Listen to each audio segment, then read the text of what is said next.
قریش کی 10 بڑی شاخیں تھی، جس کے اندر بنو ہاشم بھی ہے، بنو امیہ بھی ہے، بنو عبدالدار بھی ہے، ان کے علاوہ دیگر یہ 10 بڑی شاخیں بنتی ہیں۔ لیکن ان 10 میں سے جو دنیاوی وجاہت اللہ رب العزت نے عطا فرمائی ہے وہ صرف 2، ایک بنو ہاشم اور دوسری بنو امیہ۔ اور ابتدا سے لے کر زمانے جاہلیت کے اندر بھی اگر آپ چلے جائیں تو اس وقت جو بنو ہاشم کے لوگ تھے، ان کی جو خدمت تھی بیت اللہ کے اندر، وہ حجاج کو پانی پلانا، بیت اللہ کی خدمت کرنا۔ اور بنو امیہ کی طرف اگر دیکھیں تو زمانے جاہلیت کے اندر بھی فوج کی سرداری اور سپہ سالاری اگر کسی کے پاس ہوتی تو وہ بنو امیہ ہوتا۔ اور اسی طرح حضرت امیر معاویہ رضی اللہ تعالی عنہ کے جو والد ہیں حضرت ابو سفیان رضی اللہ تعالی عنہ، یہ تقریباً 30 سال تک عرب کے بہت بڑے سردار رہے، اور جنگ بدر کا یہ معرکہ جب پیش آیا تو اس وقت بھی یہ گویا کہ ایک بہت بڑا عرب کا قافلہ لے کر تجارت کے سلسلے میں گئے تھے سردار ہونے کی حیثیت سے۔ تو پہلی فضیلت تو حضرت امیر معاویہ رضی اللہ تعالی عنہ کی یہ ہے کہ چوتھی پوسٹ میں جا کے ان کا اور جناب محمد رسول اللہ صلی اللہ علیہ وسلم کا خاندان جو ہے یہ ایک ہو جاتا ہے۔ یعنی یوں سمجھے کہ عبد مناف کے 2 بیٹے، ایک کا نام ہاشم اور ایک کا نام عبد شمس۔ جو ہاشم تھا اس کا بیٹا پھر ہوا عبد المطلب، عبد المطلب کا بیٹا ہوا عبداللہ، اور عبداللہ کا بیٹا ہوا محمد رسول اللہ۔ دوسرا جو ہاشم کا بھائی تھا عبد شمس، اس کا بیٹا ہوا امیہ، امیہ کا بیٹا ہوا صخر، صخر امیہ کا بیٹا ہوا حرب، حرب کا بیٹا ہوا صخر، اور صخر کا بیٹا ہوا امیر معاویہ رضی اللہ تعالی عنہ۔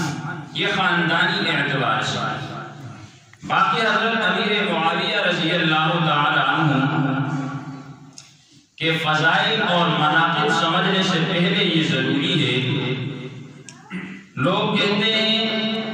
جس کے خاص کر آج کل کے لعین جو شیعہ ہیں یہ بھی اس بات کے قائل ہیں کہ بنو امیہ اور بنو ہاشم کی آپس میں لڑائی ہے۔ میں نے جو مطالعہ کیا، جو میری سمجھ میں بات آئی کہ جتنی رشتہ داریاں بنو امیہ اور بنو ہاشم کی آپس میں تھی، شاید کی کسی 2 خاندانوں کی اتنی رشتہ داریاں آپس میں بنتی۔ اب اس میں آپ دیکھیں کہ پیارے پیغمبر جناب محمد رسول اللہ صلی اللہ علیہ وسلم کی پہلی زوجہ مبارکہ حضرت خدیجہ الکبریٰ رضی اللہ تعالی عنہا کا تعلق بنو امیہ امیر معاویہ کے خاندان سے۔ پھر اس کے بعد جناب محمد رسول اللہ صلی اللہ علیہ وسلم کی 4 بیٹیاں، 4 بیٹیوں میں سے جو 3 بیٹیاں ہیں، 2 بیٹیاں حضرت ام کلثوم اور حضرت رقیہ کا نکاح حضرت عثمان سے ہوا، اور حضرت عثمان بنو امیہ کی ہی چشم و چراغ ہے۔ آپ صلی اللہ علیہ وسلم کی جو تیسری بیٹی حضرت زینب ہے، ان کا نکاح حضرت خدیجہ الکبریٰ رضی اللہ تعالی عنہ کے بھانجے ابو العاص بن ربیع اموی سے ہوا، جو بنو امیہ کی چشم و چراغ ہے۔ اسی طرح پیارے پیغمبر جناب محمد رسول اللہ صلی اللہ علیہ وسلم کی 3 پھوپھیاں ہیں، ان میں سے جو 2 پھوپھیاں تھیں ان دونوں کا جو رشتہ نکاح ہوا تھا وہ بھی بنو امیہ کے اندر ہی ہوا تھا۔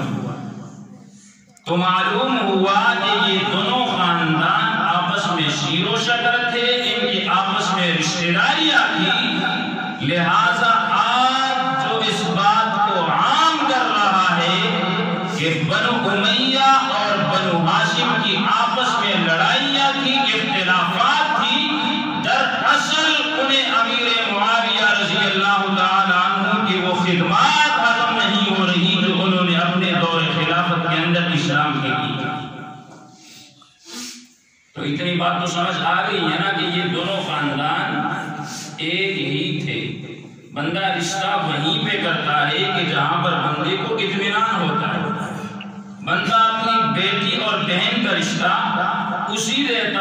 کو دیتا ہے کہ جس کے ساتھ بندے کے تعلقات برابر ہوتے ہیں، اس پر اس کو اعتماد ہوتا ہے۔ تو پہلی بات تو آپ نے یہ سمجھنی ہے کہ ان دونوں خاندانوں کے آپس میں اس طرح کا کوئی اختلاف نہیں تھا کہ جس کو ایشو بنا کر بنو امیہ پر طعن و تشنیع کی جائے۔ اور اسلام کے لیے بھی بنو امیہ کی بڑی خدمات ہے۔ تقریباً 1 صدی تک بنو امیہ نے حکومت کی ہے، 100 سال کے